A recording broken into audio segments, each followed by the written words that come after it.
Bienvenue à vous, chers internautes de la Une gabonaise, mais également vous tous qui êtes connectés sur les différentes plateformes de l'église, la synagogue du Gabon. L'heure du plateau spécial tant attendu est donc arrivée. Je rappelle donc que le thème de ce plateau spécial est le prophète face à la nation. Nous recevons donc un homme qui n'est certainement plus à présenter. Il est connu mais également reconnu pour ses nombreuses prédilections qui se seraient avérées vraies, surtout celles concernant donc le Gabon. D'aucuns d'ailleurs pensent qu'il n'est pas gabonais. Eh bien, tenez-le-vous pour dit, il est bel et bien gabonais, originaire de la ville de Mwanda, dans le Haut-Ogooué, la deuxième province du Gabon. C'est un homme donc de renom, je le disais déjà à l'entame, et donc ces quelques indices vous donnent une idée de qui il s'agit. Mais avant, je ne suis pas seule sur ce plateau, je suis accompagnée de Diego Falandri. Diego, bonsoir. Bonsoir, bonsoir Gabriel. Comment allez-vous? Ça va bien, merci, et vous? Ça va. Voilà, donc avec notre invité, nous allons aborder toutes ces interrogations que vous avez chez vous, partant donc du charlatanisme, de la magie, pour évoquer bien sûr cette grossesse miraculeuse et même celle de 20 mois pour aboutir à son arrestation. Nous tenterons donc durant 52 minutes d'apporter des éléments de réponse. Chers internautes, Diego?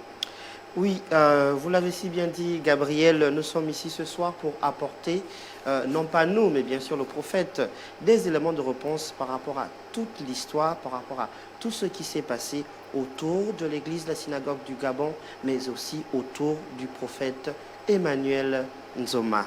Donc, le prophète face à la nation, ce soir, c'est des révélations, c'est aussi des vérités face à vous, face à ses fidèles, et face à la nation gabonaise.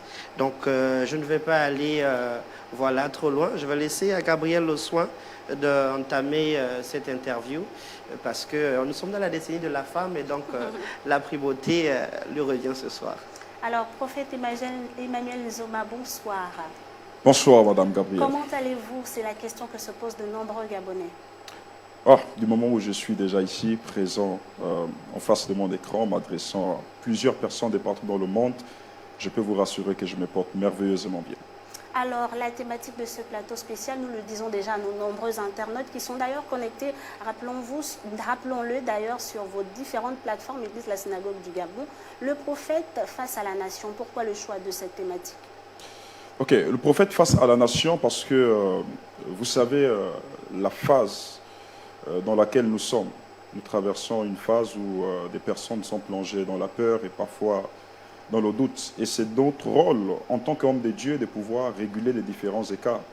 Donc le prophète face à la nation n'est pas seulement qu'une émission qui va tourner autour des questions que les téléspectateurs, les internautes se posent, mais aussi sur la pensée prophétique, le conseil d'un prophète. La Bible déclare en 2 Chroniques 20, confiez-vous en l'Éternel, vous serez affermis. Et confiez-vous en ces prophètes, vous réussirez. Donc le prophète face à la nation, suite à la période électorale, c'est aussi l'orientation que Dieu a pour notre nation et le conseil que l'homme de Dieu que je représente donnera à la nation. Justement, nous allons, nous le disions déjà, aborder tous ces différents pans. Le Gabon égrène prophète Emmanuel Nzoma depuis un bon moment déjà des situations, et ce à plusieurs niveaux, ce qui laisse d'ailleurs paraître des zones d'ombre, et les populations gabonaises ne savent plus justement à quel sens se vouer. On a rarement vu les hommes de Dieu sortir de leur réserve en ces temps-là. Qu'est-ce qui peut expliquer ce silence? Bon, après, Dieu nous appelle de différentes manières. Je ne vais pas juger ceux qui sont dans leur silence. Il y a des personnes que Dieu appelle dans l'anonymat, à juste intercéder, tout simplement. Des personnes voient et puis elles prient dans leur maison. Et si Dieu m'a donné cette vocation de sortir, donc je vois les choses à mon niveau. Mais ça ne veut pas dire que ceux qui ne sortent pas sont forcément pris des peurs ou autres. Nous sommes effectivement en train de parler, je le disais, des leaders d'église qu'on ne voit pas trop. Du coup, on se pose la question de savoir quel est véritablement le rôle d'un leader d'église. Ok, comme je vous ai dit, l'église est comme une agence de régulation. L'église régule les différents écarts entre l'État et la société, mais l'église prend aussi au même titre que l'État les valeurs telles que la paix, l'équité, la stabilité et autres. Et je crois que c'est ces valeurs dont nous avons besoin, surtout en cette phase, en ce temps. Donc, le rôle de l'Église consiste tout simplement, au même titre que l'État, à prôner des valeurs de paix, des valeurs qui pourront amener tout le monde à être dans la paix et dans la stabilité. Alors vous, Emmanuel Nzoma, on vous connaît comme un prophète qui a de la poigne, parce qu'avant toutes les situations que vous avez vécues, il ne se passait pas une semaine sans qu'on ne voit un de vos directs. Justement, lors d'un de vos directs, vous parliez d'une révélation sur la nouvelle loge du Gabon, et vous disiez dans ce direct qu'on n'entendra plus parler de la panthère noire. Qu'est-ce que vous faites concrètement lorsque Dieu vous révèle ce qui est caché? Quel est véritablement votre rôle après cela? Est-ce de dénoncer simplement? N'y a-t-il pas une procédure voilà, pour changer la donne, allais-je dire? Donc, le plus souvent dit, le second réflexe du prophète, c'est d'intercéder. Le prophète n'est pas seulement que lui qui vient et puis il révèle juste une chose, comme ça. Le prophète, il intercède. Et il faut aussi que j'attire votre attention sur une chose, c'est que tout ce que le prophète révèle n'est pas forcément obligé de s'accomplir ou de se réaliser. Il y a des choses dont Dieu nous met en éveil. Dieu nous montre ces choses pour pouvoir intercéder, intercaler tout simplement. Et moi, je peux vous assurer que mon second réflexe, lorsque je reçois des prophéties sur la nation, c'est d'intercéder si c'est une mauvaise prophétie pour que cela ne s'accomplisse pas, pour que cela n'arrive pas. Laquelle? Pouvez-vous nous prendre un exemple par un exemple? Bon, vous avez vu tout récemment, il y avait des prophéties qui tournaient autour des accidents. J'ai donné une prophétie sur laquelle la voie ferroviaire devait s'effondrer en deux. Mais vous devez savoir que lorsqu'on donne une prophétie, il y a la forme et il y a le fond de la prophétie. Ce que j'ai donné ici en parlant du train dont la voie ferroviaire devait s'effondrer en deux, c'était juste une forme. Mais derrière cela, il y avait une image, il y avait un fond. Et le fond, c'est que je voyais dans mon esprit que plusieurs personnes pouvaient perdre de la vie. Imaginez-vous, on vous dit que la voie ferroviaire se coupe en deux. Imaginez-vous que c'était un train voyageur qui passait là. Combien de personnes pouvaient perdre la vie ce jour? Combien de familles devraient être endeuillées? Mais lorsque Dieu m'a montré cela, j'ai intercédé et j'ai béni le Seigneur, plus de peur que de mal, parce que nous n'avons pas enregistré des pertes en vie humaine. C'est juste le matériel. Après, la vie humaine est plus importante que le matériel. Est-ce que après vos révélations, après ce que vous recevez de Dieu, vous avez le soutien de d'autres hommes de Dieu comme vous qui décident de vous accompagner dans l'intercession en faveur de la nation? Déjà l'année passée, en cette même date, juste moins un jour, le 26 août de l'année passée, nous avons organisé une très grande croisade qui a réuni le corps de Christ. Le 26, c'est le 26? Oui, le 26, c'est le 26. août 2022. 26 août 2022, qui a réuni le corps de Christ. La réussite de cet événement n'était juste que l'apanage de plusieurs voix prophétiques qui ont synergié tous ensemble afin que nous puissions intercéder pour notre nation, puisque la thématique autour de cette croisade tournait autour de la prière sur la nation. Donc les hommes de Dieu sont venus en renfort face à la révélation que j'ai eue afin de m'accompagner dans ce programme. Nous avons prié et nous bénissons le Seigneur pour tout ce qui s'est fait. Et je tiens à préciser que le Dieu que nous prions nous invite à travailler en unité corporative. C'est-à-dire, moi j'ai une chose que l'autre n'aura jamais, l'autre a une chose que je n'aurai jamais. Donc ensemble, lorsque nous mettons nos forces ensemble, nous impactons facilement. Prophète, si vous me permettez, j'entends que vous parlez d'unité, de travailler d'unité de façon collaborative avec les membres du corps du Christ. Mais est-ce que ça ne rentre pas en porte-à-faux avec certaines révélations ou certaines allégations faites lorsqu'il y a eu le problème avec l'arrestation, où certains hommes de Dieu disaient que vous avez du mal avec le parrainage. Il se dit que vous n'avez pas de père spirituel comme d'autres et que vous êtes un rebelle. Bon, après, il faut dire que nous pouvons tous être dans un groupe et pas partager les mêmes avis, pas partager les mêmes opinions. L'intellectualisme, c'est aussi le fait de savoir que nous vivons dans une société où les opinions sont différentes. Donc, ceux qui ont attesté ces faits, ils connaissent sur quoi ils se basent pour l'attester. Exemple, vous parlez des pères spirituels. Moi, j'ai un père spirituel. Donc, eux, je ne veux pas contredire leur opinion. Ce qui compte pour moi, c'est de faire ce que Dieu m'appelle à faire, tout simplement. Ça ne veut pas dire que forcément, parce que nous sommes un groupe, nous devons partager les mêmes opinions. Il doit toujours avoir des inconvénients, des divergences et autres. Mais nous restons un corps, nous travaillons tous ensemble, nous avons reçu la même mission, celle de sauver des âmes au Seigneur. Emmanuel Nzoma, encore que contradiction d'opinion, c'est monnaie courante dans de nombreuses églises. On a d'ailleurs vu un cas palpable sur la toile qui a donc opposé le prophète Joël Francis Tatou à Marcelo Tunazi. C'était donc un débat de prédication sur le talit et la prophétie. Vous qui êtes berger, qui êtes censé donner la direction, si déjà vous n'arrivez pas à vous entendre, comment est-ce que les âmes communément appelées chez vous feront? Madame, je crois que l'émission tourne autour de la thématique le prophète face à la nation et vous avez cité des personnages ecclésiastiques. Je n'aimerais pas m'aventurer à vous expliquer ce qui tourne autour des petits quiproquos que nous avons observés sur les réseaux sociaux. Mais c'est comme je vous ai dit, moi j'ai mon opinion conformément à l'appel que j'ai reçu du Seigneur Jésus-Christ de Nazareth et ma mission sur la terre, c'est de défendre cela. Et je crois qu'un jour, lorsque nous serons devant Dieu, c'est ce Dieu qui sera là pour nous dire qui avait raison et qui avait tort. Diego? D'accord, prophète Nzoma. Alors, je me permets, je crois que le prophète face à la nation, c'est vrai, Gabriel. C'est aborder toutes les questions. C'est aborder toutes les questions. Vraiment toutes. Je crois que nous avons déjà parlé du ministère. Hein.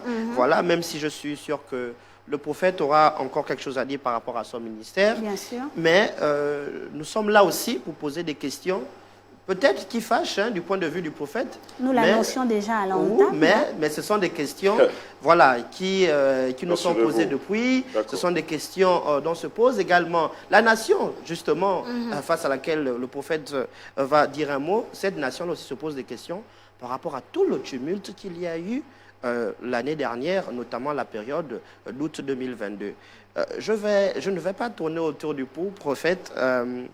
Alors, ici pour commencer, quels ont été, prophète Emmanuel Nzoma, les réels motifs, les causes de votre arrestation?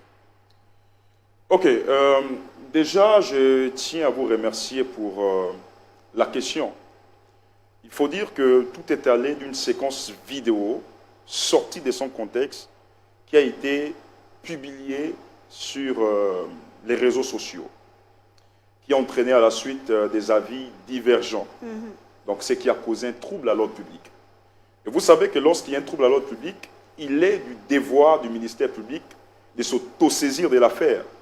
Ce qui m'a valu d'être entendu par les services de la DGDI durant 10 jours en enquête préliminaire, puis présenté devant le parquet de la République et ensuite placé en détention préventive pour une durée de 5 mois devant le juge d'instruction.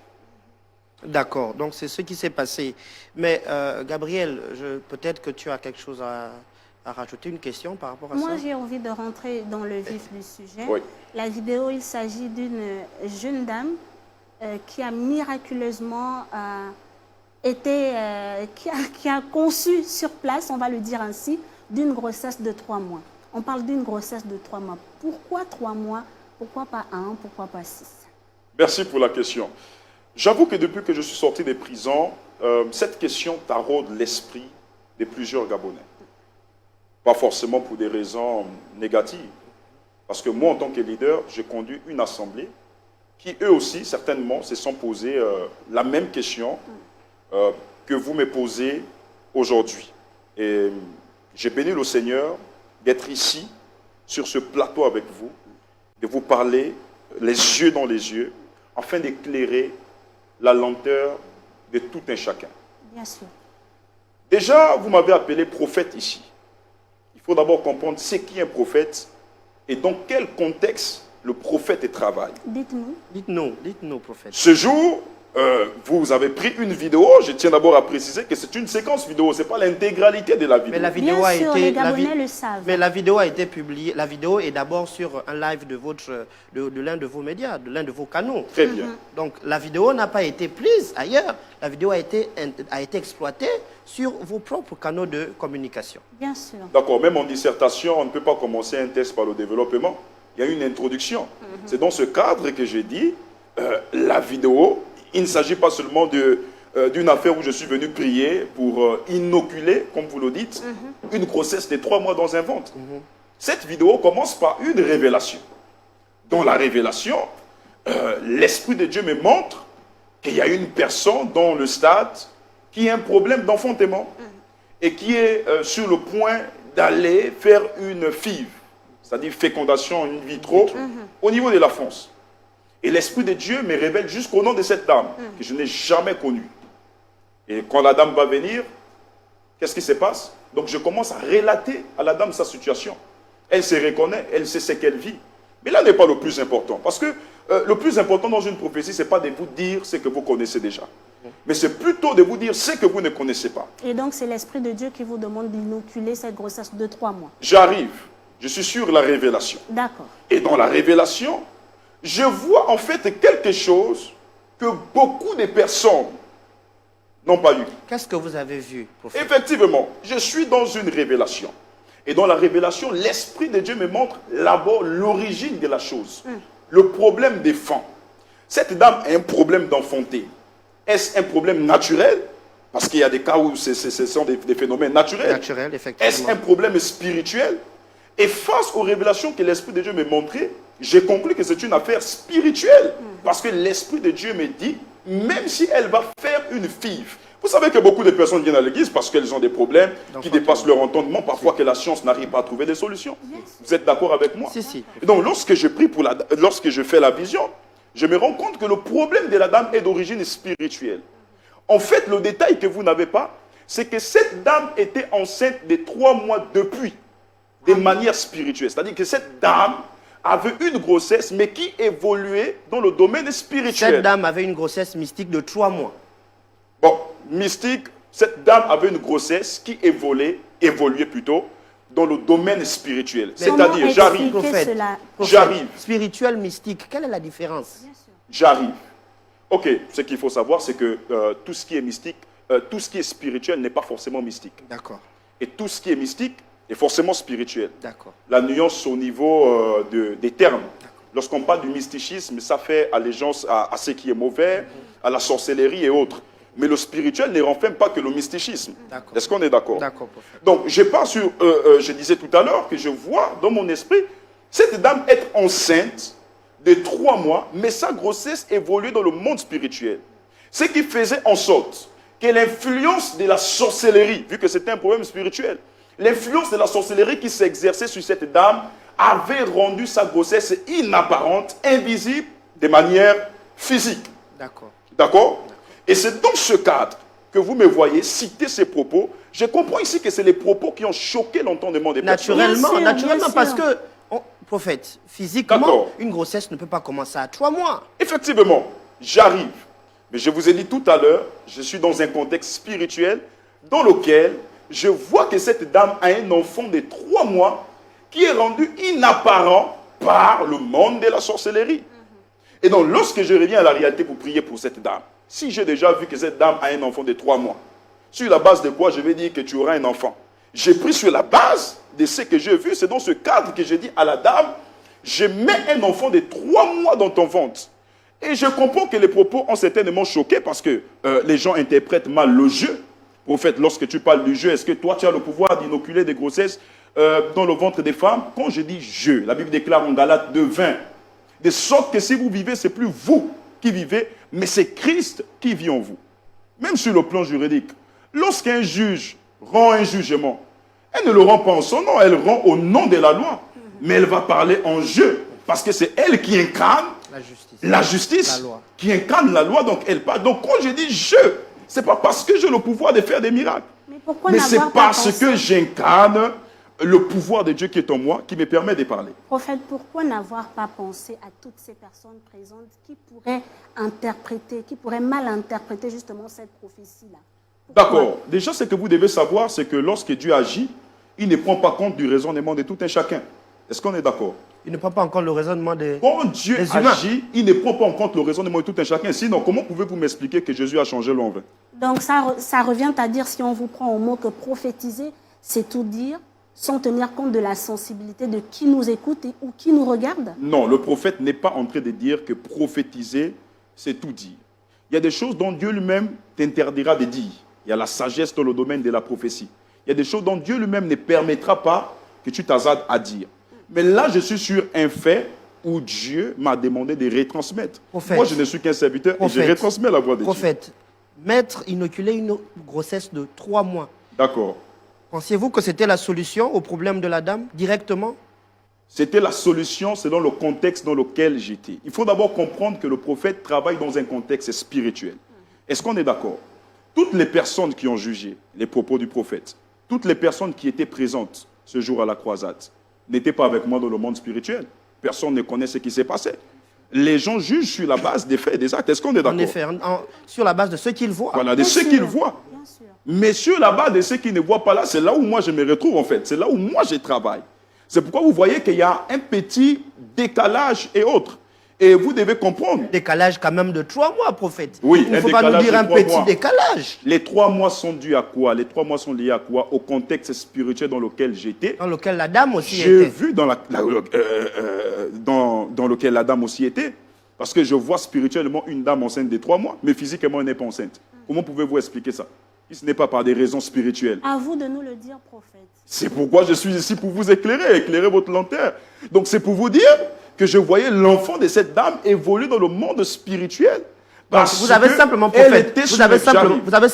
vous avez simplement pris l'enfant qui était dans le monde spirituel, vous l'avez emmené dans le monde physique, c'est cela.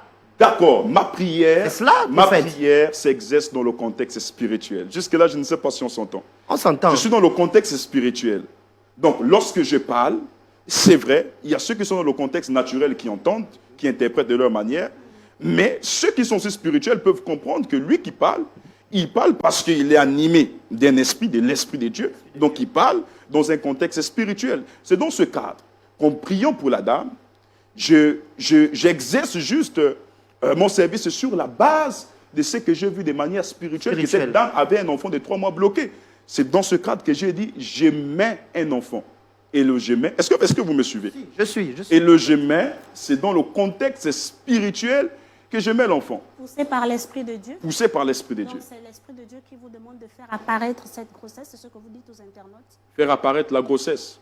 Puisqu'elle n'apparaissait pas physiquement. Sur le plan physique, elle n'apparaissait pas. D'accord? Et donc là, poussé par l'Esprit de Dieu, finalement, la grossesse apparaît. Non, vous devez faire la différence. Dites-nous. C'est le ventre qui est apparu ou c'est la grossesse qui est apparue? Mais le ventre sort. En fait. D'accord. On sous-entend que Je vais c'est vous cette expliquer grossesse. quelque chose. Lorsque Dieu travaille sur 3 manifestations.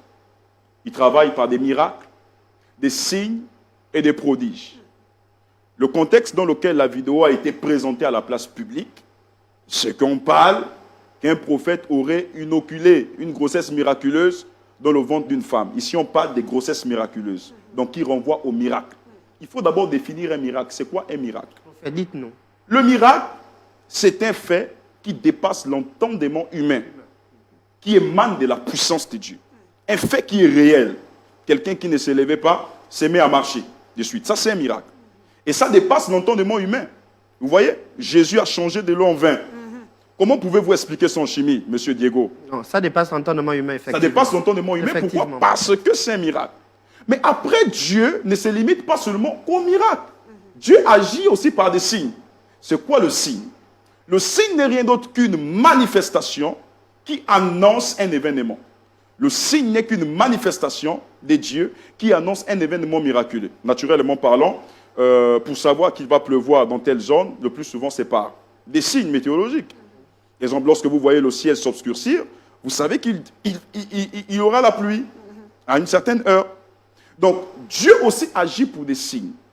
Concernant le cas de cette dame, il faut se poser la question de savoir, c'était un signe ou c'était un miracle? Dites-nous. Dites-nous, prophète. Dites-nous. C'était un signe ou c'était un miracle? Prophète, c'était un signe ou un Le miracle? miracle, c'est ce qui est réel. C'est ce qu'on voit. C'est ce que tout le monde perçoit. Ce jour-là, je vais vous poser la question. Lorsque le ventre de la dame là s'est ballonné, est-ce que vous avez vu un enfant physique dans ce ventre-là? Comment aurions pu le voir? C'est à l'échographie qu'on voit l'enfant. C'est à l'échographie qu'on voit l'enfant. Bien Justement, sûr. qu'en est-il de Qu'en cette est-il? Et grossesse? je Finalement, vous qu'en ai dit, est-il? écoutez, j'arrive. Et je vous ai dit, en fait, c'est quoi le signe? Le signe, c'est un fait, une manifestation qui traduit un événement qui doit arriver dans le temps, ou quelque chose qui arrive. Je comprends que là, ce qui taraude l'esprit des Gabonais, c'est de savoir, mes prophètes, comment expliquez-vous le ballonnement du ventre? Bien sûr, prophète. Aujourd'hui, on n'est plus Le dans ce débat. ballonnement du ventre ne se réfère pas à un miracle, mais le ballonnement du ventre se réfère à un signe. Aujourd'hui, D'accord. prophète Emmanuel Zoma, on n'est plus D'accord. dans ce débat. Les internautes, toutes ces personnes connectées et sur votre plateforme et sur la Une Gabonaise veulent savoir Qu'en est-il de cette grossesse? On parle de 2022. On parle de 2022. On est en 2023. Donc plusieurs Il était question qu'elle accouche normalement en février 2023. Voilà, plusieurs mois sont Plusieurs passés. mois après, prophète. Donc dites-nous, qu'en est-il de cette grossesse? Je vous remercie pour la question très pertinente. Il faut avouer qu'avec le Gabonais, lorsque le Gabonais soulève une affaire sur toi, il ne se repose pas. Vous vous rendez compte qu'aujourd'hui, même dans mes petits posts que j'ai fait sur Facebook, la seule question qui revient, nous on ne veut plus rien entendre, histoire de la justice, c'est qu'on veut savoir, l'enfant est-il né? Justement. L'enfant est où? Il apprend où? Donne-nous les réponses. En fait, c'est l'occasion face à la nation de nous dire finalement. Je vous ai dit tout à l'heure que lorsque j'ai travaillé, je me retrouvais dans un contexte spirituel. Et le ballonnement du ventre n'était pas lié à un miracle. On aurait parlé de grossesse physique s'il y avait miracle. Mais du moment où je vous dis un signe, le signe annonce un événement qui doit arriver. Vous devez comprendre que je n'ai prié pas pour cette dame dont l'intention d'abord de voir un miracle. Il faut comprendre une chose. C'est-à-dire que l'intention de la prière n'était pas qu'elle soit enceinte là de façon à l'instant T. De manière physique. Donc le signe c'était pour annoncer qu'elle aurait un enfant plus tard. Parce que comment les gens ont interprété cette affaire? Les gens ont interprété. C'est là ou pas, prophète?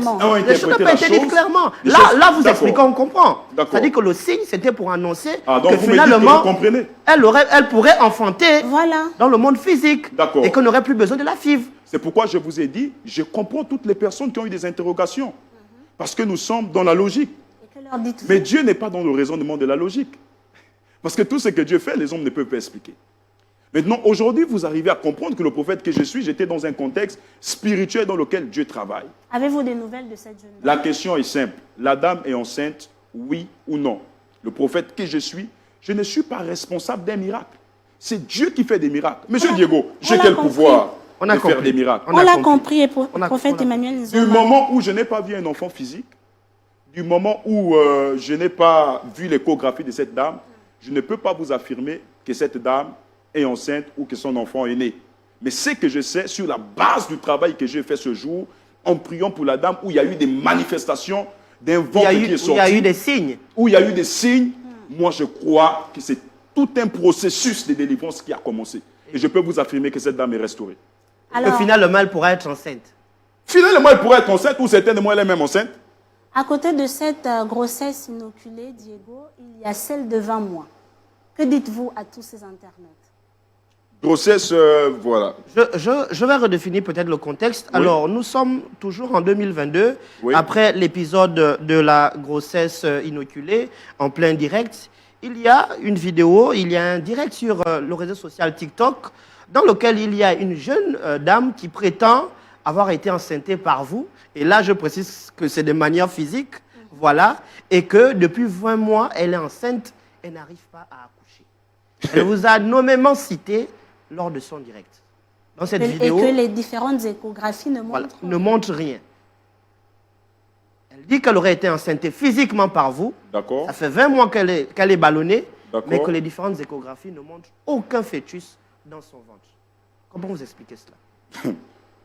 Grossesse de 20 mois. Vous croyez à ça? On a tous regardé les vidéos, Gabriel. Bien sûr. D'accord. J'aimerais répondre sur cette question. Tout de même, j'avoue devant vous qu'après la réponse que je vous donnerai, je ne reviendrai plus jamais sur cette affaire. Dites-nous, prophète. Je suis Emmanuel Nzoma. Vous me connaissez très bien. Ici, il s'agit d'une dame qui aurait dit à la place publique que je l'aurais enceinte physiquement et ensuite fait disparaître, parce qu'il faut revenir sur les propos, fait disparaître l'enfant dans le ventre, dans son ventre. S'il vous plaît, permettez-moi, écoutez-moi. S'il vous plaît, prenez la peine de m'écouter. On vous écoute, prophète. Vous savez, si ça ne tenait qu'à moi, je n'aurais pas répondu à cette question. Parce que je me suis toujours dit en tant que leader, je ne dois pas donner du crédit à tout. Et surtout à du n'importe quoi. Et vous saurez tout à l'heure. D'accord. Mais parce que cette histoire ne m'a pas seulement touché. Elle a touché les membres de mon assemblée, l'église que je dirige. et aussi qui en retour se sont posés des questions. Et pas seulement mon assemblée, mais le corps de Christ en général, les églises du Gabon auxquelles j'appartiens. Je vais me permettre ce soir de vous donner la réponse sur ces faits. Lorsqu'une personne est arrêtée, il y a un dossier d'instruction qui est ouvert sur la personne. Vous êtes une femme. Vous vous retrouvez dans une situation où vous prétendez que quelqu'un vous aurait enceinté et qu'à la suite, il aurait fait les œuvres de la magie, enlevé un fœtus dans votre ventre. La personne a été arrêtée. Il y a un dossier d'instruction qui est ouvert. Et lorsqu'on ouvre un dossier en instruction, il y a ce qu'on appelle l'appel à témoins. L'appel à témoins consiste à ce que toutes les personnes qui ont été liésées dans leurs droits par ce dernier viennent se présenter avec leurs preuves. Viennent ajouter des éléments à ce dossier. Viennent ajouter les éléments à ce dossier afin que justice soit faite. Donc vous êtes une femme. Vous vous retrouvez confronté à cette situation. Celui-là que vous prétendez vous avoir volé l'enfant dans le ventre et avoir mis le serpent dans votre ventre, parce que je prends la personne sur la base des propos pendant que le dossier est ouvert en instruction. Vous ne partez pas là-bas et je vais encore continuer plus loin. Vous savez tous que j'appartiens à une famille ecclésiastique. J'ai une grande église. Tout ce que tout homme de Dieu redoute, c'est que son témoignage soit bafoué et soit sali. La Bible déclare, garde ton témoignage plus que tout. C'est plus que l'or et l'argent. Donc, j'exerce mes activités au sein d'une église. Vous savez que mon église renferme des milliers de personnes. Là où les gens sont convaincus de mon message, sont convaincus de ma personne. Alors, vous voulez prouver aux yeux du monde, aussi vrai que vous êtes enceinte, et que ce dernier-là a volé votre grossesse, c'est un charlatan. Donc, ça se définit par le charlatanisme. C'est un charlatan. Par la magie. La magie. Vous voulez sauver l'entendement de plusieurs personnes. Vous connaissez la route de l'assemblée de cette personne, où il exerce ses activités, où il prie pour des personnes. Qu'est-ce qui vous empêche d'aller un dimanche? D'aller un dimanche. Elle a dit... de créer un scandale. Elle a dit dans la vidéo qu'elle a été exilée en Afrique du Sud. Quelque chose comme ça. Mais est-ce que vous reconnaissez être allé intimement avec cette jeune dame? Madame, il faut comprendre d'abord le contexte dans lequel les choses commencent. Dites-nous. Je suis en train d'arriver. Donc la personne ne choisit pas la voie de l'église. Vous me parlez d'aller en exil. Une personne qui vous a mis un serpent dans le ventre, vous allez accepter d'aller en exil et ne pas chercher à régler ce problème. Une personne que vous prétendez vous avoir fait la magie, donc vous allez rester en silence tout ce jour-là, c'est quand il est sorti que vous revenez avec des vidéos pour faire sortir et dire non, que ce prophète, voilà, il m'a senti ma... Je suis en train d'arriver. Prenez la peine de m'écouter. On vous écoute. Troisièmement, vous allez remarquer une chose. Si on se base sur les statistiques qui se disaient sur les réseaux sociaux, parce qu'il y a des personnes qui disaient que le prophète avait 12 chefs d'accusation et ces 12 chefs vont le valoir 15 ans d'emprisonnement ou 20 ans d'emprisonnement. Des fausses allégations, juste des affabulations. Imaginez-vous, madame, que je serais resté en prison 15 ans ou que je ne revenais pas. Mais je prends juste le cas de rester en prison durant 10 ans ou 15 ans. Cette grossesse-là aurait eu 10 ans et 20 mois de grossesse. J'aimerais que vous me répondez. 10 ans. C'est vous qui êtes face à la nation. D'accord. 10 ans et 20 mois de grossesse. Et vous savez, ce qui est l'ambiguïté dans cette affaire, c'est à quel niveau? Pour une affaire spirituelle et mystique, où on prétend que quelqu'un vous aurait volé un enfant, on voit comment ça se termine sur Facebook. La question que vous devez vous poser en tant que journaliste. Qu'est-ce qui empêchait la personne à suivre la voie de la justice, à suivre la voie de mon église, à suivre la voie de ma famille si je restais en prison? Parce que je crois que si je serais resté 15 ans en prison, cette dernière devrait se retourner auprès des membres de ma famille. Et je tiens même à vous dire que ma famille, durant mon temps d'emprisonnement, est allée vers elle. Mais elle l'a démenti complètement qu'elle ne reconnaissait pas cette histoire de grossesse. Diego, avant même de parler de grossesse, prophète, d'accord. Il y a que la dame disait dans son direct ou dans cette vidéo qu'elle avait eu des rapports sexuels avec vous. Est-ce que vous le confirmez ici? Je suis en train de vous répondre pour vous faire comprendre. Parce qu'avant de parler de grossesse, il faut bien aller nous sommes en train de parler de grossesse de manière intime. D'accord. Est-ce que vous avez eu des relations sexuelles avec cette dame? Mais une grossesse que je ne reconnais pas. Parce que c'est ça le problème ici. Le prophète ne reconnaît pas son acte. Mais comprenez que je n'ai eu aucune relation intime avec la personne. D'accord. Donc, vous confirmez C'est ici pourquoi face à la je suis- nation que vous n'avez eu aucun rapport sexuel Mais avec c'est cette pourquoi dame. je suis en train de vous faire comprendre. Et comment expliquer ces différentes notes vocales-là Comment expliquer ces différentes notes Dans Notes lesquelles vocales dans on lesquelles vous on vous entend entend parler. clairement, déjà, peut-être que vous D'accord. pouvez nous dire ici si c'est vous ou pas, hein, mais on entend clairement le prophète Emmanuel Nzoma parler. Je tiens à vous confirmer devant l'opinion publique, et c'est moi qui parle. Mais je ne reconnais pas le contexte dans lequel les notes vocales ont été exploitées. Vous savez écouter les notes vocales. Quand vous entendez ces notes vocales-là, ça tourne autour de deux personnes qui ont une relation. Ça tourne autour d'un couple. C'est papa et c'est ma fille. J'arrive sur les notes vocales. On enregistre ces notes vocales, on fait des captures. À quelle fin? Quand tu ne crains rien, tu n'as pas besoin d'enregistrer quelqu'un. Monsieur, vous êtes là, vous avez une petite au quartier là-bas. Non, c'est. Vous avez une madame, vous avez madame. C'est madame. Est-ce que quand vous communiquez avec elle, vous l'enregistrez? Non, je ne l'enregistre pas. Bon, pour une personne que vous prétendez, parce que c'est ce qui a été dit, que vous prétendez être avec lui en relation, depuis 2018, Est-ce que d'après vous, ça aurait été un signe peut-être d'un plan qu'elle aurait eu depuis le départ? si je suis en train d'arriver, c'est pourquoi j'ai dit les notes vocales et les captures d'écran ont été enregistrées à quelle fin? Parce que lorsqu'on est craint par quelque chose, on ne peut pas enregistrer quelqu'un. On enregistre quelqu'un que quand on veut avoir une arme de dissuasion contre lui, enfin que quand on va lui demander quelque chose, s'il ne cède pas, on lui présente. C'est ce qu'on appelle du chantage. Et Donc- pourquoi cette dame vous aurait fait du chantage? Mais pourquoi cette dame vous aurait fait du chantage? Avez-vous été. Vous n'avez pas été proche avec elle de façon. On va dire. Vous n'avez pas eu d'intimité avec elle. Mais est-ce que vous avez eu quand même au moins des rapports avec elle, même si c'était des rapports simplement et purement humains? A-t-elle été une de vos proches? D'accord, c'est pourquoi je me force à vous expliquer pour que vous compreniez, en fait qu'il n'y ait pas des hommes d'ombre. Jusque-là, on ne comprend rien. Jusque-là, vous ne comprenez pas. Rien du Qu'est-ce tout. que vous ne comprenez pas? Nous voulons comprendre. Vous disiez ne pas avoir de rapport sexuel avec la dame. D'accord, Que c'est une relation de père à fille. À fille. d'accord. D'accord.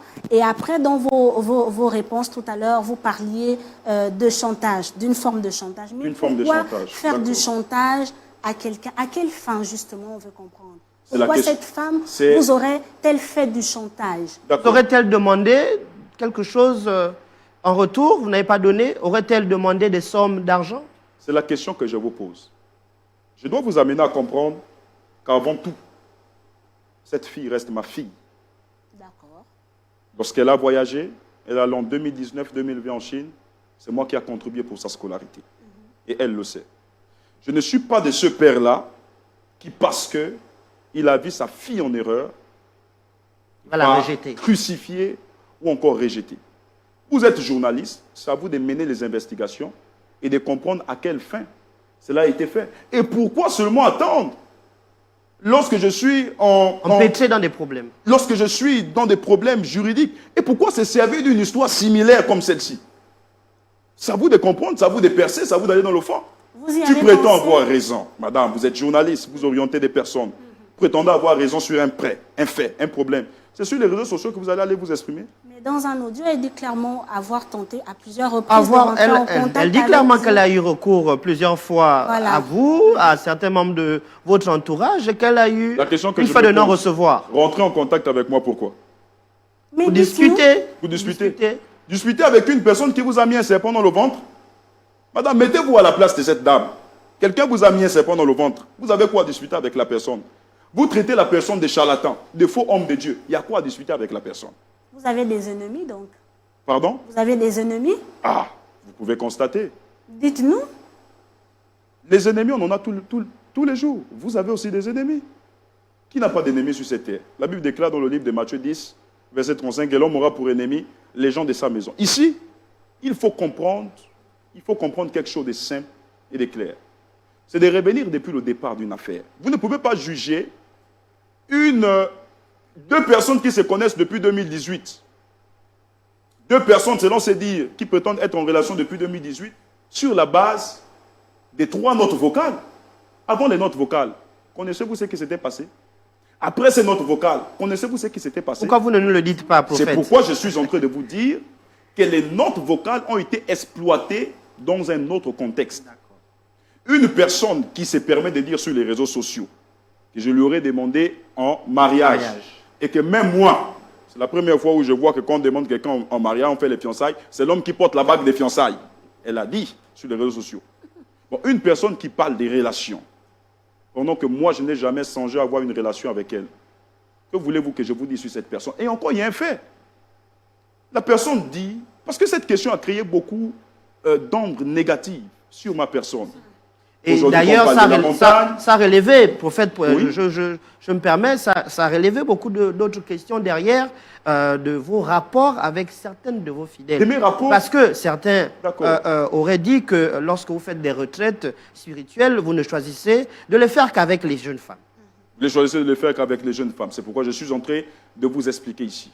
Je comprends que les propos ont choqué parce que moi, je n'avais pas donné mon avis. Pensez-vous que moi, prophète Emmanuel Nzoma, qui se déplace avec une sécurité, qui dort même avec une sécurité, je vais avoir le temps de garder une fille de 22h à 4h du matin et je vais sortir avec une dame. Depuis 2018, on se connaît. On n'est pas, écoutez, depuis 2018, on se connaît, on n'est pas sortis ensemble. C'est ce qu'elle dit là-bas dans ses vidéos. On n'est pas sortis ensemble. Par hasard, c'est le jour où elle vient me voir, soi-disant à l'hôtel. Et je tiens à vous dire que quand je vais dans mes missions, je suis dans l'hôtel. Et à l'hôtel, si je loue une suite, je peux recevoir les personnes que je veux les recevoir. Et c'est dans ce cadre, j'avoue que je l'ai reçue, parce qu'elle faisait partie de la délégation des personnes que je devais recevoir. Mais je l'ai reçue, je l'ai reçue dans un contexte ecclésiastique et spirituel, pas dans un contexte amoureux. Donc, cette histoire est montée de toutes pièces. Donc, la dame déjà vous dit que le jour où on se voit, elle me dit qu'elle a un fiancé, et moi aussi je lui dis que j'ai un fiancé qui est en France. Donc, depuis 2018, on n'est pas sortis ensemble. C'est quand toi, tu viens me dire que tu es un fiancé, que moi, je vais avoir le courage de sortir avec toi. Qu'est-ce que nous devons retenir? Quand je t'ai dit que moi, je suis fiancé, c'est là où tu veux sortir avec moi. Prophète, on va avancer. Qu'est-ce que nous devons retenir in fine de cette situation? Ce que vous devez retenir de cette situation, c'est qu'il y a la justice qui existe. Tout était dirigé par une justice. Je suis au Gabon. La question que vous devez vous poser, mais on l'a vu sortir. Où est-elle aujourd'hui? Qu'en est-il de la situation? Elle est passée sur Facebook. Plusieurs activistes ont pris ce problème. Vous voulez me dire que Facebook l'a guéri? À moins que Facebook est devenu un remède pour guérir les problèmes spirituels. Où est-elle aujourd'hui? Donc, ce que moi je peux vous dire de cette situation, je ne vais pas rentrer dans les détails. Je vous ai dit, avant tout, Falon reste ma fille. Et moi, je ne change pas. Je suis un homme de Dieu. Et mes valeurs sacerdotales, mes valeurs ministérielles, m'imposent à sécuriser les brebis du Seigneur dont j'ai la charge. Falon reste une brebis parce qu'au sein de mon assemblée, il y a les membres de sa famille qui fréquentent toujours mon assemblée. Donc, je ne vois pas pourquoi je vais faire de ça un sujet de scandale. Mais je suis juste venu ici vous donner mon démenti par mes propos. Ce n'est pas parce que vous avez entendu des notes vocales. Dans les notes vocales, on ne parle pas de grossesse. Je peux aussi comprendre que ce qui a choqué des personnes se posent certainement la question, mes prophètes, on vous a entendu dire, enlève ça. Enlève ça, enlève cette grossesse, enlève ceci. J'aimerais vous poser la question. Pensez-vous que moi, Emmanuel Nzoma, je peux chosifier un enfant parce que ça renvoie une chose? Quand vous avez dit enlève ça, il s'agissait de quoi, prophète? C'est ce que je suis en train de vous dire. Dites-nous. Ça renvoie une chose. Oui. Lorsque j'ai dit ça, c'est pourquoi j'ai dit que les notes vocales étaient dans un contexte. Dans le contexte, c'était dans le contexte des maladies. D'accord. Parce que la personne serait allée au niveau de l'hôpital. Je ne peux pas dire d'enlever quelque chose qui n'existe pas. Est-ce qu'on est d'accord? Donc, elle devait enlever une maladie. Une maladie. Et comment? Mais la maladie, c'est quoi? La maladie, c'est que la personne va à l'hôpital. Je vous ai dit, c'est ma brebis. Je la suis, j'ai pris pour elle. La personne va à l'hôpital et qu'on découvre qu'elle a des myomes et des kystes au niveau du ventre. C'est ce qui explique son ballonnement du ventre. Le enlève ça. Le enlève ça. C'était retirer les myomes. pas à la grossesse. C'était retirer les myomes et les kystes. Sinon, si vous dites que c'est une grossesse, prouvez-moi qu'il y a eu grossesse. En fait, le enlève ça renvoyait au fait de enlever. C'est pourquoi je vous ai dit que le kystes. contexte dans lequel les notes vocales ont été exploitées est totalement différent du contexte dans lequel je m'exprimais. D'accord. La personne a pris ça dans le cadre de la grossesse. Je ne sais pas pourquoi. Vous savez que l'opinion m'avait déjà cloué sur une affaire de grossesse.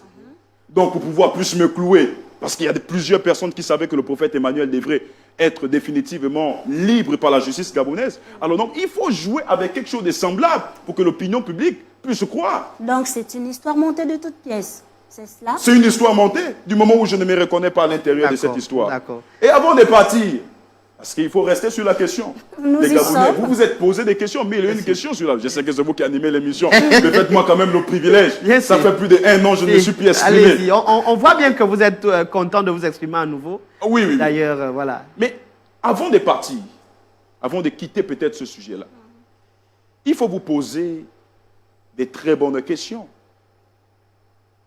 Des questions, en fait, des questions simples. Et les questions très basiques. Lesquels? La personne aurait présenté un examen de grossesse sur Facebook. Certainement, vous avez oublié de relayer ça. Certainement, vous m'aurez contredit par là en disant, mais prophète, vous dites qu'elle n'était pas enceinte, elle a présenté un examen de grossesse. Avez-vous vu le nom sur cet examen? Cet examen a été fait quand? Où? Comment? Par quel médecin? Retournez sur le médecin, là, posez la question au médecin. Médecin, est-ce que vous confirmez avoir fait une échographie de 3 mois? Vous êtes une femme. À 3 mois de grossesse, l'enfant a la phase embryonnaire? Non, pas du tout. Pas du tout. L'examen qui a été publié sur les réseaux sociaux, on nous parle de 3 mois de grossesse et on nous montre un enfant qui a la phase embryonnaire. Donc c'est un embryon qu'on a découvert. Madame, nous sommes des intellectuels. Nous réfléchissons. Posez-vous des bonnes questions et comprenez. On se les pose. Qu'est-ce qui n'a pas depuis le marché? début de ce plateau. Je vous ai parlé d'un chantage. Vous savez que sur les réseaux sociaux, il y a des gens qui avaient raconté des affabulations dans lesquelles ils auraient découvert les 150 millions dans mon compte, ils auraient découvert beaucoup d'argent dans mon compte. On arrive, On va y arriver, On va y prophète. arriver. D'ailleurs, Gabriel, je crois qu'on va avancer. Bien sûr. Ce qu'on retient finalement des deux premières questions liées aux grossesses, puisque les deux sont liées aux grossesses. Bien sûr. Voilà, la première question sur la dame qui aurait reçu une grossesse miraculeuse. Le prophète a dit qu'il ne sait pas si l'enfant est né, si elle a accouché, mais de son point de vue et par rapport au travail qu'il a effectué, le ballonnement du ventre était simplement un signe, pas un miracle. Et qu'il a agi sous le monde spirituel. Voilà. Donc c'était un signe, ce Et que n'était je pas un crois miracle. que Et cette qu'il dame est croit rentrée que dans le processus de son Et miracle. qu'il croit que la dame est rentrée dans le processus de son miracle, ce qui veut dire que ce soit maintenant ou après, cette dame aura un enfant, elle va accoucher et n'ira plus faire une FIV. Monsieur Diego, si vous me permettez, s'il vous plaît, je suis Gabonais. Avant tout, je reste un enfant du territoire. Je peux comprendre que les propos que j'ai fait sortir en disant j'aimais ont peut-être choqué la sensibilité de tout un chacun. Bien sûr.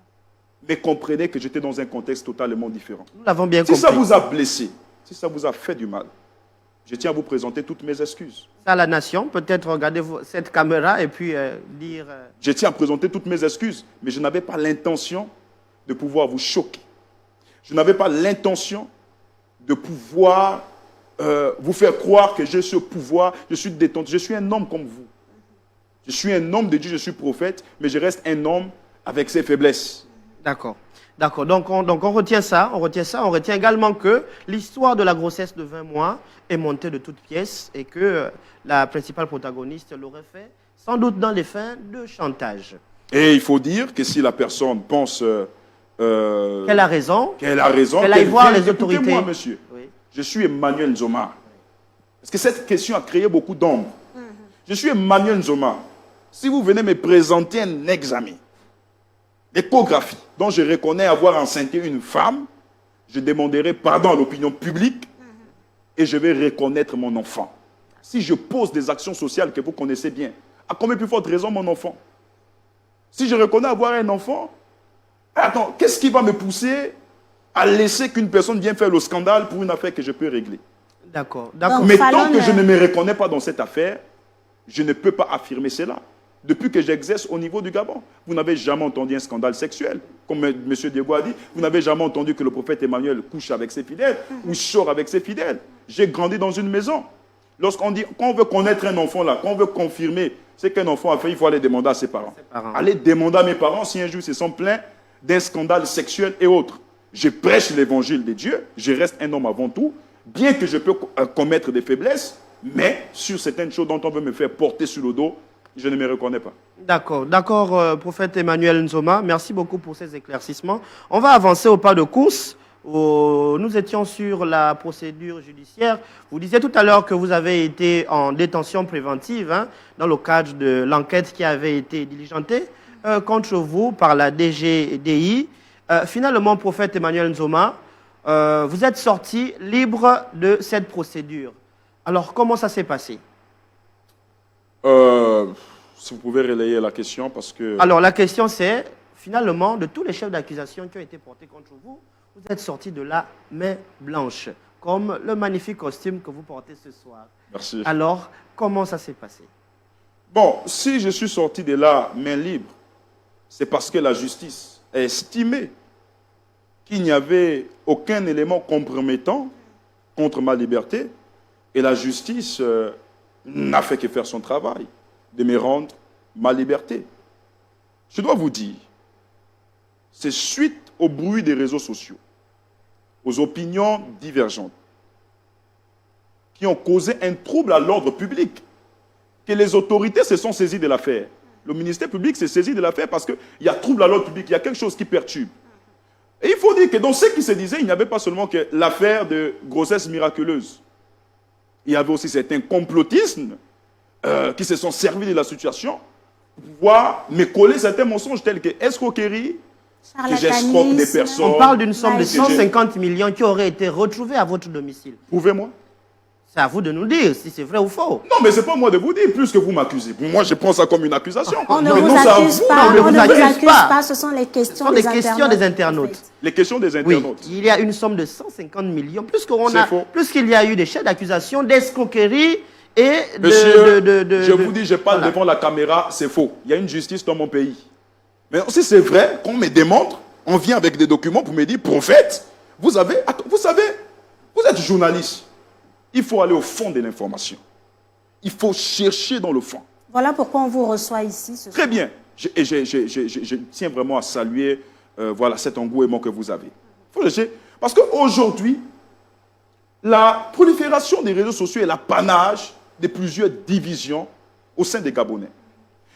Les gens se nourrissent sur Internet des intox. Quelqu'un va venir comme ça, va dire, ok, on a vu 150 millions dans le compte de l'homme de Dieu. Sans réfléchir, on croit ça. Et il va venir comme ça, non, même quelqu'un avec qui j'avais eu les jeux de cuir hier, va revenir que non, le prophète est mon copain, le prophète mon sainté. Sans réfléchir, on va accepter. Ces propos auraient été simplement le fruit de l'imagination des internautes. Le fruit de l'imagination, tout simplement. Ou des complotistes contre vous. De certaines personnes, parce que... De vos ennemis? Je ne trouve pas comment on peut expliquer quelque chose qui n'existe pas. Pourquoi dire que vous avez vu 150 millions dans mon compte alors que on comprend tout simplement qu'il y a une volonté de nuire et de détruire. Revenons à la question, oui. Quand les autorités se saisissent du dossier face aux accusations qui sont sur moi, j'ai subi ce qu'on appelle une instruction durant 5 mois. Et cette instruction permet au juge d'instruction de mener l'enquête dans le fond, d'aller au fond, c'est-à-dire d'interroger plusieurs personnes, puisqu'on parle d'escroquerie. Il faut interroger certains fidèles pour savoir est-ce que vous avez été escroqué par cet homme de Dieu. Je tiens à vous dire que dans l'affaire d'escroquerie, aucune plainte jusqu'à aujourd'hui n'a été déposée contre moi. Aucune plainte n'a été déposée dans le dossier d'instruction. Aucune plainte n'a été déposée dans le dossier d'instruction. Rien et rien et rien. Donc il n'y a pas eu escroquerie. Il n'y a pas eu escroquerie, c'est pourquoi il n'y a pas eu abus de confiance. Que la justice n'a fait que rendre son travail. Parce que quand la justice a mené des enquêtes, ils se sont rendus compte que c'est un problème qui ne tenait pas. D'accord, prophète, que dites-vous à ceux-là qui pensent que votre libération est due au fait que vous ayez flicoté avec le PDG? Flicoté avec le PDG. Déjà, je tiens à vous dire que c'est une question très pertinente parce que je peux lire cette question dans les commentaires. Il y a beaucoup de personnes qui se posent cette question. Je tiens à vous dire que j'incarne en tant que prophète le statut de mon association qui est apolitique, à but non lucratif. Suis-je en train de dire ici que moi, en tant que citoyen, je ne suis pas mêlé dans l'affaire politique? Non. Mais je parle de moi en tant que président d'une association. Déjà, pour revenir sur la question, vous devez savoir que les faits qui m'ont conduit devant la justice ne sont pas des faits politiques. Est-ce qu'on est d'accord? Ce sont des faits dus à mes exercices ministériels. J'ai été placé en détention préventive. Et je dois vous dire que ma détention préventive a duré 5 mois. Pas parce que je voulais sortir après 5 mois. Durant ces 5 mois, j'ai tenté à plusieurs reprises d'introduire des demandes de liberté provisoire. J'ai introduit 2 demandes de liberté provisoire qui ont été rejetées par le parquet de la République. Je ne me suis pas découragé, je ne me suis pas arrêté là. j'ai dû introduire une troisième demande de liberté provisoire, ce qui m'a valu ma liberté provisoire au mois de février. Mois de février. Donc, dire que c'est le PDG qui m'a libéré, c'est une allégation totalement fausse. Parce que ce n'est pas le PDG. Il y a la séparation des pouvoirs dans notre pays. Le pouvoir judiciaire règle les affaires judiciaires. Ceux qui sont dans la sphère politique règlent l'affaire politique. Moi, je crois à la justice de mon pays et la justice a été rendue au nom du peuple. Gabriel, peut-être. D'ailleurs, prophète, dans vos propos à l'instant, vous parliez de la prolifération des réseaux sociaux. Et lorsqu'on va sur la toile, chaque jour naît un prophète. Dites-nous, naît-on prophète ou le devient-on? Ok, chaque jour naît un prophète face à la prolifération des réseaux sociaux. Naît-on un prophète ou on devient prophète? La Bible, concernant les ministères, nous parle des eunuques. La Bible déclare qu'il y a 3 types d'eunuques. Ceux qui sont nés eunuques, ceux qui sont devenus eunuques et ceux qu'on a rendus eunuques. Mais je voudrais vous dire, concernant la vocation au ministère prophétique, on ne devient pas prophète, on est prophète. C'est une vocation qui n'a rien à voir avec une formation. Je vois des personnes qui prétendent être prophètes sur la base des formations qu'ils ont eues dans les écoles théologiques. Prophète n'est pas une formation théologique, prophète est d'abord une vocation. Donc, ces personnes qui naissent comme prophètes, moi je ne suis pas Dieu pour savoir si c'est réellement le Seigneur qui est derrière eux ou c'est voilà, le fruit de leur imagination ou encore de leur zèle à eux. Vous avez raison de poser la question et je crois que c'est notre responsabilité en tant que prophète, bien que je sois jeune. Je crois que nous sommes quand même les jeunes qui avons dévancé le mouvement prophétique dans la nation. Il faut reconnaître les choses telles qu'elles sont. C'est notre devoir, voilà, d'encadrer aussi nos différents bien-aimés qui sont en train de monter parce que je peux accepter devant vous qu'il y a parfois des abus qui créent parfois beaucoup de doutes dans l'esprit de certaines personnes. Parlons d'abus, justement. Est-ce que prophétiser rime avec offrande? C'est monnaie courante dans des églises. Tu es dans une assemblée, tu arrives pour la première fois, tu te présentes, ou alors l'homme de Dieu te découvre entre griffes et après il te dit, avant de prophétiser sur ta vie, dépose une offrande. Est-ce une pratique normale? Je me permets d'ajouter, on a clairement vu des vidéos lors de certaines de vos prêches où vous dites clairement aux fidèles, donnez, avancez, donnez 10 000 et recevez votre bénédiction. Je vous ai dit, aujourd'hui les gens sur Internet se nourrissent par des intox. Vous avez vu une vidéo qui a été relayée sur les réseaux sociaux. Est-ce que vous avez cherché à comprendre le fond du problème? Expliquez-nous. S'agissait-il de quoi? Souvent, lorsqu'on accuse quelqu'un, même chez vous en journalisme, il y a la notion de neutralité. Il faut être neutre pour peser les deux côtés et ensuite donner un jugement. Les gens se permettent à couper une séquence vidéo où je demande aux personnes de venir s'aimer sans comprendre pourquoi est-ce que je le faisais. Ce jour, vous savez qu'il y a des personnes qui viennent en étant défavorisées au niveau de l'Église. Il y a des personnes, nous, en tant qu'Église, nous faisons des œuvres caritatives. Le prophète n'est pas milliardaire, le prophète n'est pas millionnaire, comme certaines personnes le disent. L'Église vit... Le prophète n'est pas millionnaire, le prophète roule quand même dans l'un des derniers Range Rover. J'arrive à ça. Ne prétendez pas que vous n'êtes pas millionnaire. J'arrive. Donc, ce jour-là, j'avais reçu... il y a eu plusieurs vidéos de ce genre, mais j'avais reçu des personnes qui nécessitaient de l'aide. J'avais reçu une sœur qui était en situation de maladie, de détresse, donc qui avait besoin qu'on puisse soutenir son évacuation au niveau de l'étranger. Et c'est dans ce cadre que j'avais demandé aux personnes de venir donner leur offrande. Ce n'était pas dans le cadre de m'enrichir. Mais c'est monnaie courante dans plusieurs assemblées du Gabon. Bon, là, maintenant, c'est un autre contexte. Et maintenant, on vous sur demande, ce contexte, est-ce que ça rime? Est-ce que prophétiser rime avec offrande? Prophétie rime avec offrande? la prophétie n'a jamais rimé avec l'offrande. Mais l'offrande est un principe dans le ministère prophétique. Je ne veux pas vous dire ici qu'on peut acheter une prophétie avec l'offrande, qu'on peut acheter. Dieu a dit, vous avez reçu gratuitement. Donner gratuitement. Gratuitement. Nous, en tant qu'hommes de Dieu, on n'a pas donné un salaire pour recevoir les dons qu'on a. Mais la même Bible aussi a des principes. C'est la même Bible qui dit, vous n'irez pas voir un prophète les mains vides. C'est les principes que des personnes, eux-mêmes, de manière consciente, se doivent de respecter. Mais ça ne doit pas être une exigence chez nous les prophètes. Si tu veux que je prophétise pour toi, je te dis telle parole. On paye la consultation. Tu dois me donner tant. tu dois faire ceci ou tu dois faire. Donc ça doit venir de manière volontaire. Certainement, à cette question des consultations, vous allez chercher à savoir, mais prophète, pour vous rencontrer là-bas, il paraît qu'il y a des consultations. Oui, dites-nous, prophète. Non, non, pour rencontrer le prophète, on ne rencontre pas le prophète avec de l'argent. Lorsque les personnes donnent de l'argent, c'est parce qu'il y a une action, soit caritative ou encore une action de construction. Il y a des personnes, par exemple, on a un besoin de construction, et face à ce besoin, je me donne quand même le privilège de recevoir les personnes qui se sacrifient. Vous allez voir des personnes se sacrifier dans leur salaire, on les veut 20 000, 30 000, 40 000, 50 000. Il faut aussi accorder du crédit à ces personnes. C'est dans ce cadre, parfois vous voyez au niveau de l'église synagogue Gabon, je fais des réceptions qui commencent de 9 h et qui terminent à 11 h du lendemain matin. Pas d'abord parce qu'il y a l'argent qui me revient, mais parce que j'aime mon pays, j'aime le peuple de Dieu, et c'est mon rôle de pouvoir prier. D'accord. Gabriel, Diego? tu as peut-être quelque chose à... Une autre question. Moi, j'ai envie de profiter de votre présence sur ce plateau au maximum, je l'avoue. Prophète Emmanuel Nzoma, nous sommes à une période très sensible au Gabon. Et justement, quel rôle devrait justement jouer le prophète ou les prophètes gabonais? D'accord. Je vais répondre en ce qui me concerne. Quel rôle devraient jouer les prophètes ou le prophète que je suis? Vous savez, on a toujours tendance à comparer les prophètes des sapeurs-pompiers. Sapeurs-pompiers, c'est ceux-là qui viennent quand le feu est déjà là. Je suis prophète de Dieu. Je crois avoir annoncé des événements qui se sont accomplis dans ce pays, d'autres qui sont en cours de leur accomplissement. C'est maintenant à vous de retourner en arrière, parce que le prophète n'est pas un perroquet, ce n'est pas quelqu'un qui se répète. Le prophète ne vient pas prophétiser quand la chose est déjà là.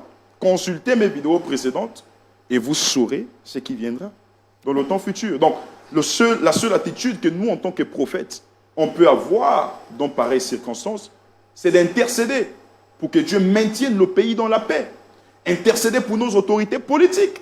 Intercéder pour l'armée. Intercéder pour que la paix règne. La paix et rien que la paix. Les internautes veulent savoir, avez-vous retiré votre carte d'électeur, prophète Emmanuel Nzoma? Je suis un citoyen gabonais. J'ai ma carte d'électeur. Vous êtes Montrez. venu avec votre oui, carte d'électeur sur vous. Oui. D'accord. Je suis un citoyen gabonais. J'ai ma carte d'électeur. Ce qui met fin au débat sur vos origines, d'ailleurs. Mais qu'est-ce que vous n'avez pas encore compris? Qu'est-ce que vous n'arrivez pas à comprendre? Vous devez comprendre. J'ai ma carte d'électeur et demain, le 26 août...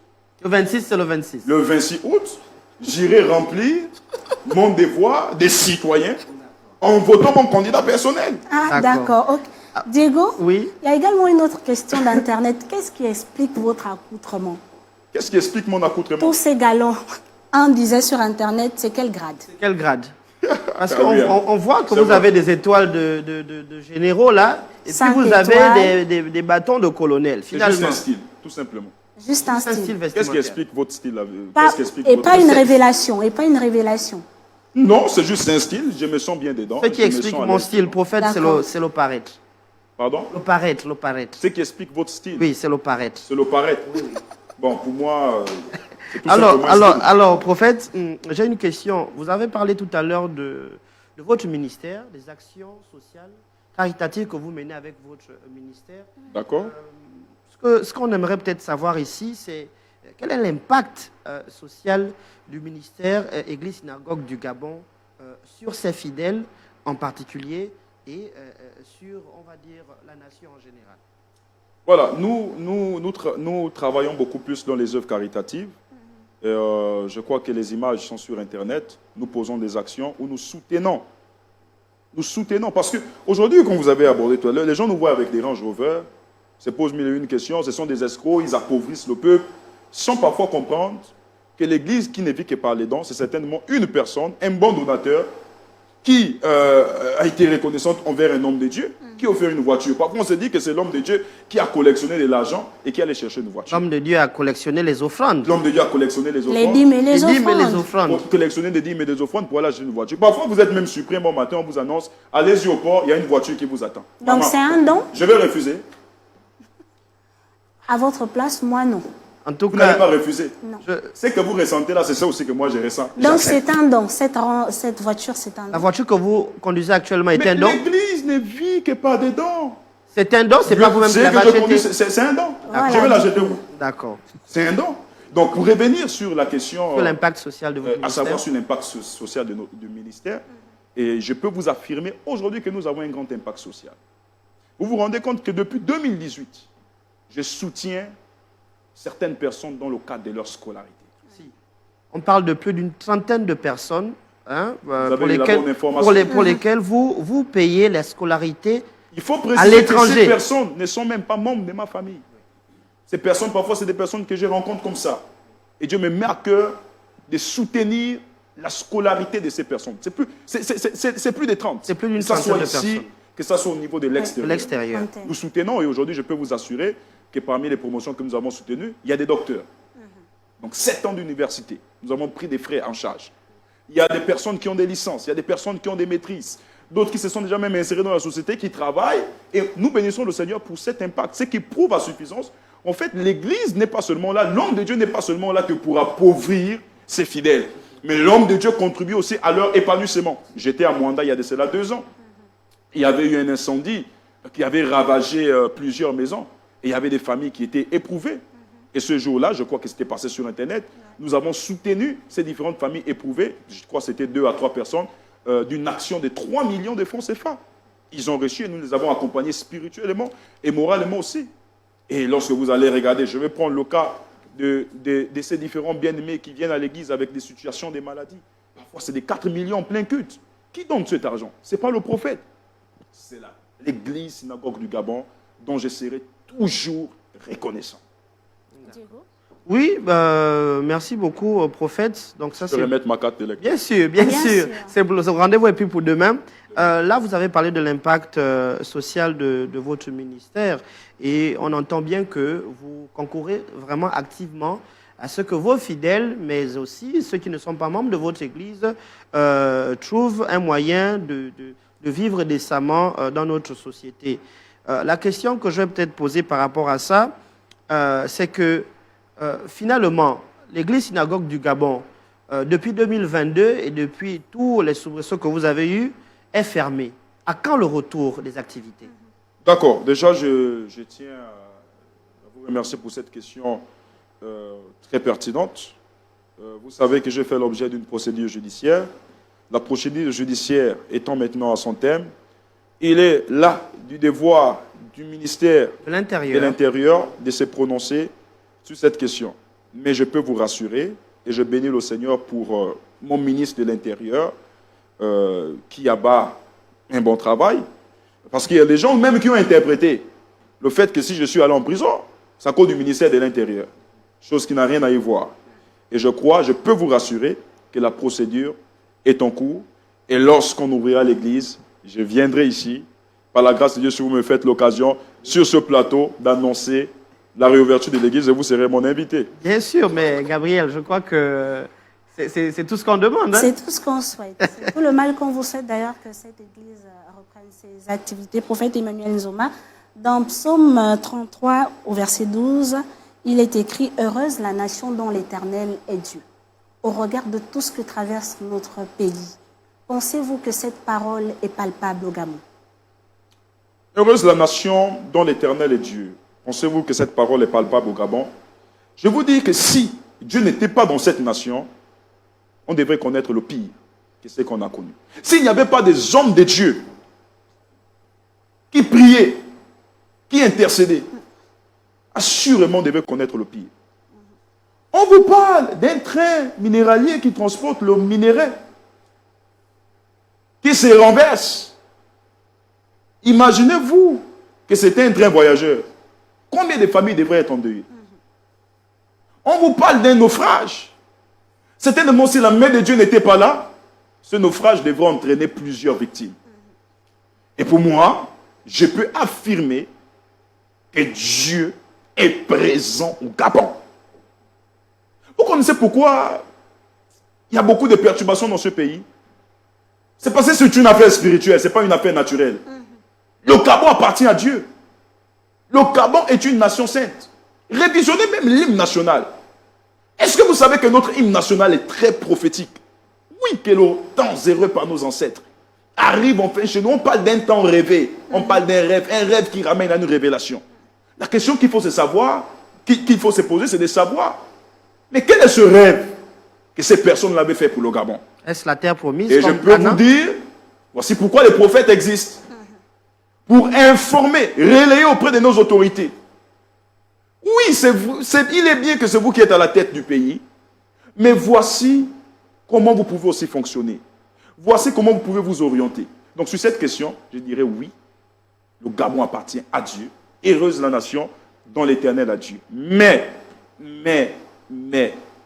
il faut que nous puissions toujours prier. Il ne faut pas que nous abandonnons. Il faut que nous prions et je crois que Dieu répondra dans la prière. C'est un message que vous passez là à toutes ces personnes connectées. Prophète Emmanuel Nzoma, est-ce que cette révélation dans l'hymne national du Gabon, ce rêve va-t-il se réaliser au soir du 26 août, vous qui êtes prophète? Ok, est-ce que ce rêve va se réaliser au soir du 26 août?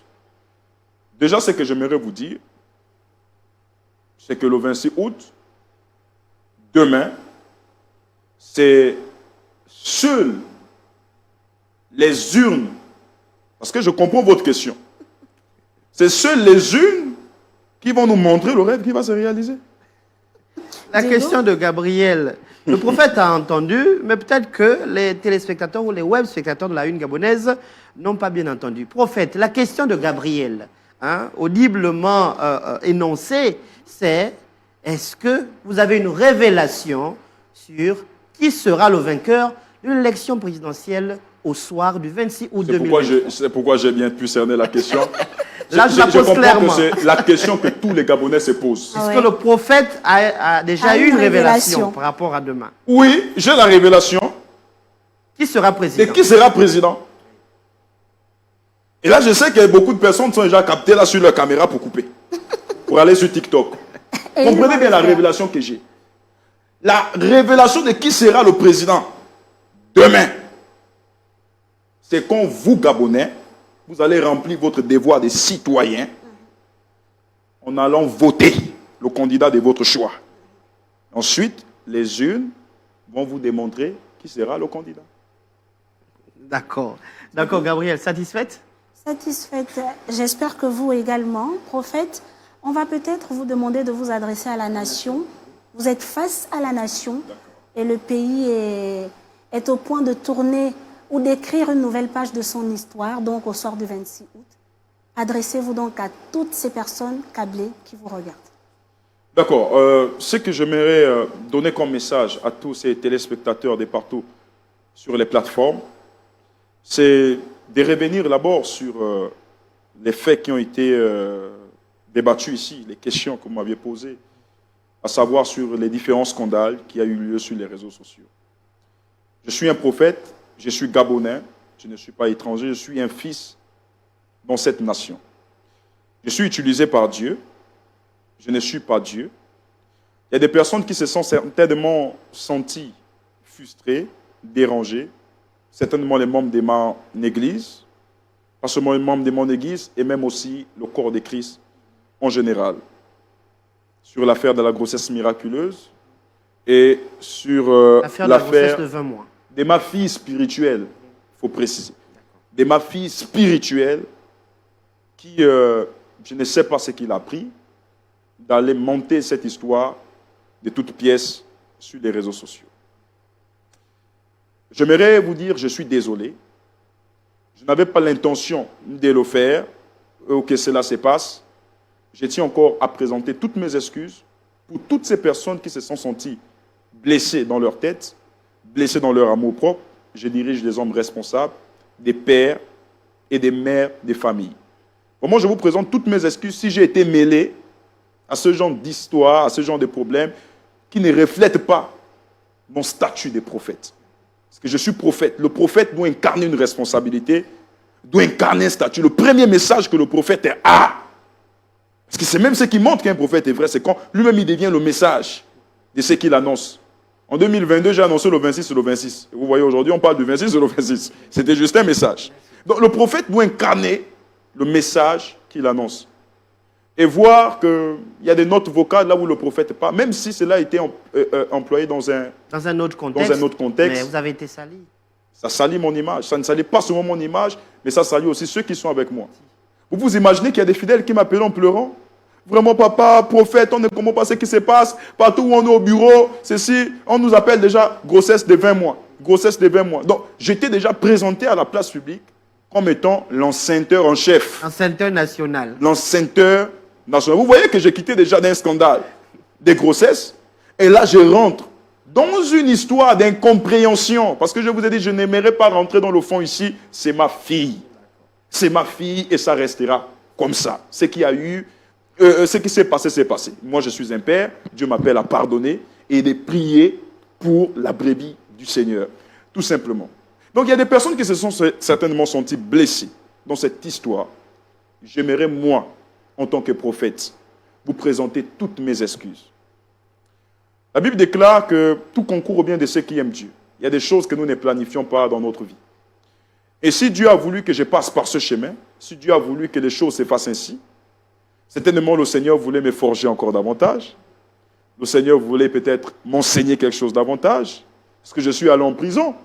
Je n'ai pas seulement connu que l'emprisonnement, tout ce qui gravite autour de l'emprisonnement, mais la prison m'a aussi permis de grandir en maturité, mais aussi en maturation.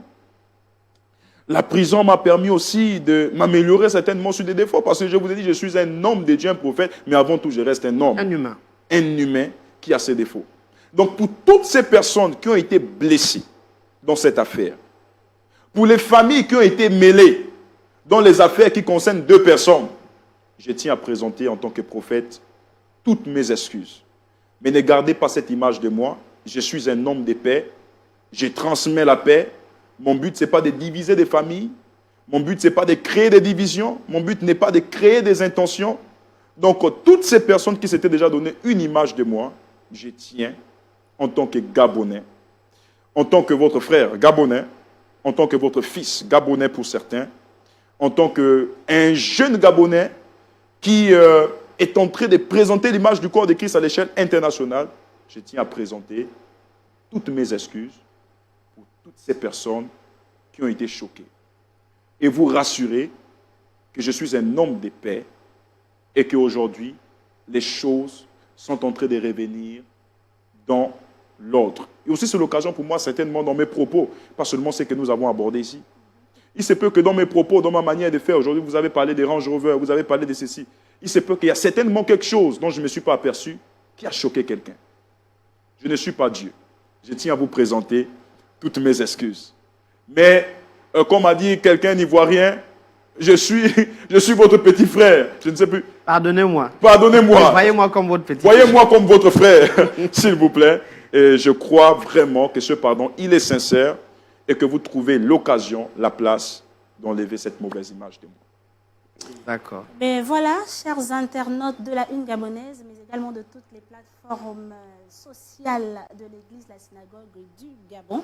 C'est donc sur ces mots que nous refermons ce plateau spécial, Diego, n'est-ce pas? Oui, c'est sur ces mots du prophète Emmanuel Nzoma que nous allons refermer ce plateau, cette édition spéciale intitulée « Prophète face à la nation ». Nous disons merci à toutes les équipes techniques, notamment celle de l'Église synagogue du Gabon et celle de la Une Gabonaise, de nous avoir permis d'être présents ici sur ce plateau, mais également sur nos réseaux sociaux pour la retransmission de cette émission. J'étais avec Gabrielle Ratanga, la magnifique et talentueuse Gabrielle Ratanga.